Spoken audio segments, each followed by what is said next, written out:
نحمده ونصلي على رسوله الكريم اما بعد فاعوذ باللہ من الشیطان الرجیم بسم اللہ الرحمن الرحیم۔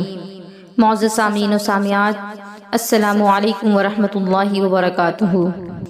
سیدنا امام مسلم بن عقیل کی شہادت تو آپ نے ملاحظہ فرما لی۔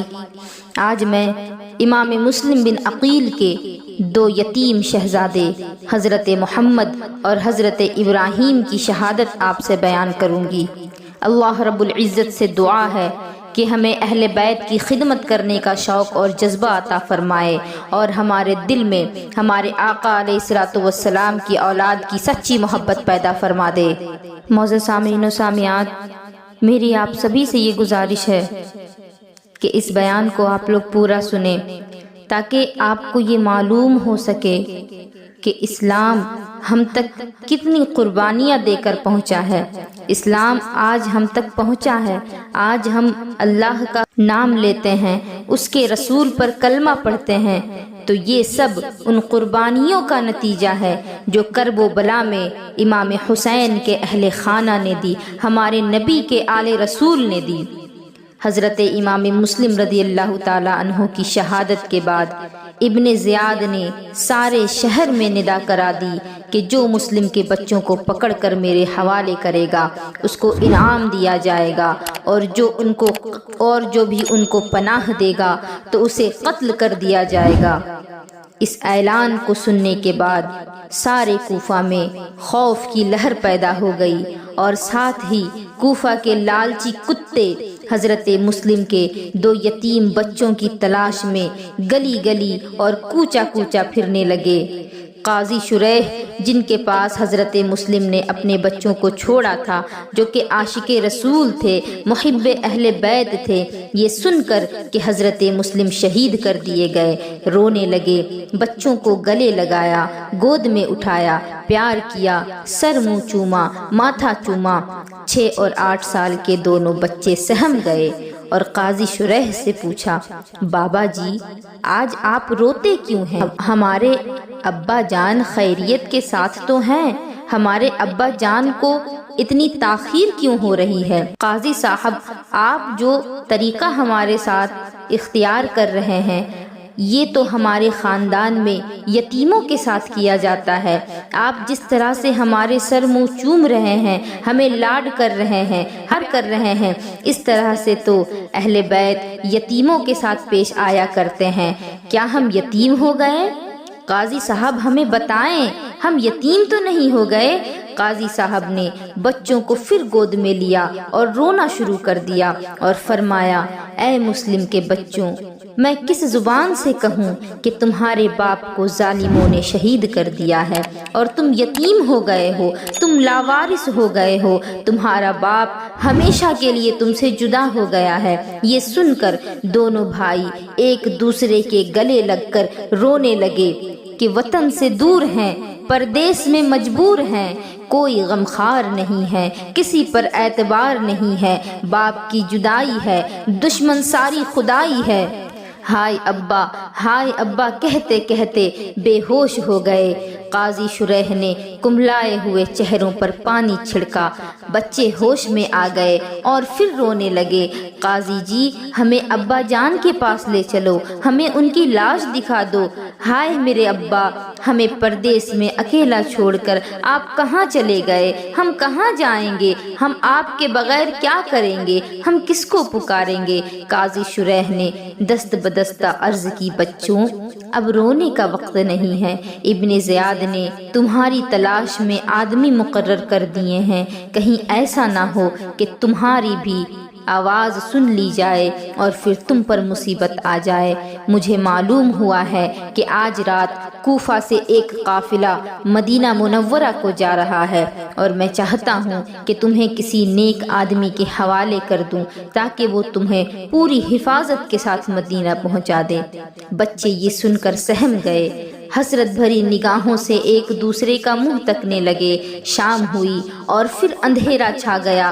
قاضی شریح نے اپنے بیٹے اسد کو بلایا اور فرمایا کہ بیٹا، مسلم کے ان دونوں یتیموں کو لے جاؤ، آج رات مدینہ منورہ جانے والے قافلے کے ساتھ کسی نیک آدمی کے حوالے کر آؤ۔ قاضی صاحب نے 50 درہم دونوں بچوں کے کمر پر باندھے اور تھوڑا کھانے پینے کا سامان دیا اور دونوں کا سر منہ چوم کر ان کو رخصت کر دیا۔ دونوں مظلوم اور یتیم بچے آہیں بھرتے اپنے باپ کی لاش سے بھی بے خبر خاموشی سے اسد کے ساتھ جا رہے تھے۔ دروازے پر پہنچے تو کسی نے بتایا کہ تھوڑی دیر ہوئی قافلہ جا چکا ہے۔ اسد نے کہا بچوں، قافلہ تو جا چکا ہے، ابھی دور نہیں گیا ہوگا، وہ دیکھو قافلہ کی دھول نظر آ رہی ہے، تم اگر دوڑ کر جاؤ گے تو تمہیں قافلہ مل جائے گا۔ شہزادے تھے، دوڑتے کیا، مظلوم تھے، بھاگتے کیا، یتیم تھے، چلتے کیا، چھوٹا گرتا بڑا اٹھاتا، بڑا گرتا چھوٹا گرتا، ایک دوسرے کا ہاتھ پکڑے بھاگتے جا رہے تھے۔ تھوڑی دور گئے، تھک گئے، پاؤں میں چھالے پڑ گئے، چھوٹے بھائی کے پاؤں میں کانٹا چبھا۔ بڑے بھائی نے کہا خبردار، رکنا نہیں ورنہ قافلہ ہم سے دور چلا جائے گا اور پھر ہم بے یار و مددگار رہ جائیں گے۔ چھوٹا بھائی اسی طرح درد میں دوڑتا رہا، لیکن کب تک دوڑتا؟ وہ قدم جو زمین پر کبھی نہیں پڑے تھے، جو مدینہ منورہ میں لوگوں کی گود میں رہا کرتے تھے، آج وہ بے یار و مددگار صحرا میں دوڑ رہے ہیں۔ آخر دوڑتے دوڑتے پاؤں میں چھالے پڑ گئے اور رک گئے، اور جب پاؤں سے کانٹے کو نکالنے لگے تو اس میں دیر لگ گئی اور گرد قافلہ غائب ہو گئی، قافلے کا نشان تک نہ ملا۔ بچے حیران تھے کہ کیا کریں، کہاں جائیں اور کسے آواز دیں، کوئی رحم کرنے والا نہیں ہے۔ رات اندھیری ہے، خوفناک جنگل ہے، مدینے کے مسافر ہیں، بے یار و مددگار ہیں، نبی کے نواسے ہیں اور بے سہارا ہیں۔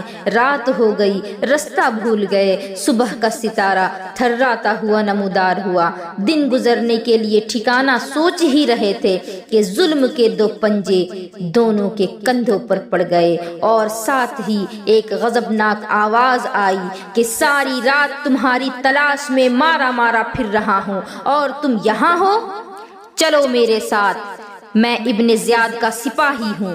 ابن زیاد کا نام سن کر بچے کانپ گئے، یتیم تھے، سہم گئے، لاوارث تھے، گردنیں جھکا دیں۔ دونوں نے خدا کا واسطہ دیا، جنت میں لے جانے کا وعدہ کیا، جام کوثر کا وعدہ کیا، ہاتھ جوڑے، منتیں کی کہ ہمیں چھوڑ دے، مگر اس ظالم سپاہی کے دل میں رحم پیدا نہ ہو سکا۔ صبح ہوتے ہی دونوں شہزادے ابن زیاد کے سامنے تصویر حیرت و غم بن کر کھڑے تھے کہ دیکھیں ہمارے لیے موت کا کون سا وقت مقرر ہوتا ہے اور ہمارے سروں پر ظلم کی تلوار کب چمکتی ہے۔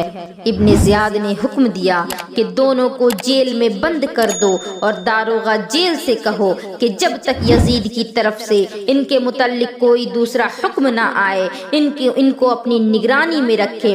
اور پھر دوپہر سے پہلے ہی حضرت مسلم کے دونوں لختے جگر کوفہ کی جیل کی اندھیری کوٹری میں بند ہو گئے۔ جنہوں نے کبھی اندھیرے میں کوئی وقت نہ گزارا تھا، 3 دنوں تک جیل کی کوٹری میں بند رہے۔ جیل کا داروغہ، جس کا نام مشکور تھا، کملی والے کا غلام تھا، محب اہل بیت تھا، بچوں کو پیار کیا، کھانا کھلایا، قدم چومے اور عرض کی اے مسلم کے بیٹو، گھبراؤ نہیں، میں تمہارا خادم ہوں، میرا نام مشکور ہے اور میں تمہارا مشکور ہوں کہ تم میرے مہمان ہوئے۔ سارا دن خدمت کی، رات ہوئی تو مشکور نے دونوں کو گود میں اٹھایا، جیل کا دروازہ کھولا، رات کے اندھیرے میں کوفہ سے باہر لے گیا، اپنی انگوٹھی دی اور کہا کہ یہ رستہ سیدھا قادسیہ کو جاتا ہے، تم وہاں چلے جاؤ، وہاں میرا بھائی بھائی شہر کا کوتوال ہے، تم اس کو جا کر ملنا، وہ تمہیں عزت و آبرو کے ساتھ اور حفاظت کے ساتھ مدینہ پہنچا دے گا۔ بچے رخصت ہوئے اور سمجھے کہ اب ہم مصیبت سے محفوظ ہو گئے ہیں، مگر کیا جانتے تھے کہ تقدیر کے آگے تدبیر نہیں چلتی اور نوشتہ تقدیر کو کوئی مٹا نہیں سکتا۔ رات سیاہ تھی، رستہ پر خطر تھا، پردیسی تھے، رستے سے ناواقف تھے، موت کا خوف تھا، باپ کی جدائی تھی، یتیمی کا احساس تھا، جان کا خطرہ تھا، جن کو باپ نے کبھی اپنے آنکھوں سے دور نہیں کیا تھا، جن کو ماں نے اپنی پیار بھری گود میں پھولوں کی طرح پالا تھا اور ہر وقت اپنے کلیجے سے لگائے رکھتی تھی۔ خاندان نبوت کے چشم و چراغ، گلشن اہل بیت کے پھول، گھر آنے میں دیر ہو جاتی تو باپ تلاش کو نکل جاتا، ماں کا دل پھٹ جاتا، لیکن آج اپنے ہی نانا کا کلمہ پڑھنے والوں کے ہاتھوں اور اسی کی شفاعت کی امید رکھنے والوں کی تلواروں سے اپنی جانیں بچانے کی خاطر اندھیری رات اور خوفناک جنگل میں بھاگتے پھرتے ہیں، اور آج ان کا کوئی مددگار نہیں، کوئی غمخوار نہیں، کوئی ترس کھانے والا نہیں، کوئی پناہ دینے والا نہیں۔ مسافر ہیں، بے وطن ہیں، مظلوم ہیں، یتیم ہیں، تھک کر بیٹھتے اور ڈر کر اٹھتے، گھبرا کر بھاگتے، پاؤں میں چھالے پڑ گئے، بدن چور چور ہو گئے، ساری رات چلتے رہے۔ سمجھے کہ کوفہ کی شہادت گاہ سے اب نکل آئے ہیں، مگر جو ہی رات کی سیاہی دور ہوئی تو دیکھا کہ جہاں سے چلے تھے وہیں پر کے امام مسلم کے دو یتیم کتنی بھی کوشش کرنے کے باوجود کوفہ سے باہر نہ نکل سکے۔ رات بھر چلتے رہے، دوڑتے بھاگتے رہے، لیکن جب صبح ہوئی تو دیکھتے ہیں کہ ابھی کوفہ میں ہی موجود ہیں۔ وجہ یہ تھی کہ انہیں اس سرزمین میں ہی قتل ہونا تھا، اس سرزمین میں ہی شہید ہونا تھا۔ اس کے بعد اس کا اگلا پارٹ جو ہے وہ آپ سنیں تاکہ آپ کو معلوم ہو کہ ان دو یتیموں کو کس قدر تکلیفیں سہنے کے بعد آخر کار شہادت کی موت نصیب ہوئی، اور پھر وہ جا کر اپنے والد سے ملے، اپنے نانا مصطفیٰ سے ملے، سیدہ فاطمہ زہرا سے ملے، علی مرتضیٰ سے ملے۔ وآخر دعوانا ان الحمد للہ رب العالمین وما علینا الا البلاغ۔ السلام علیکم ورحمۃ اللہ وبرکاتہ۔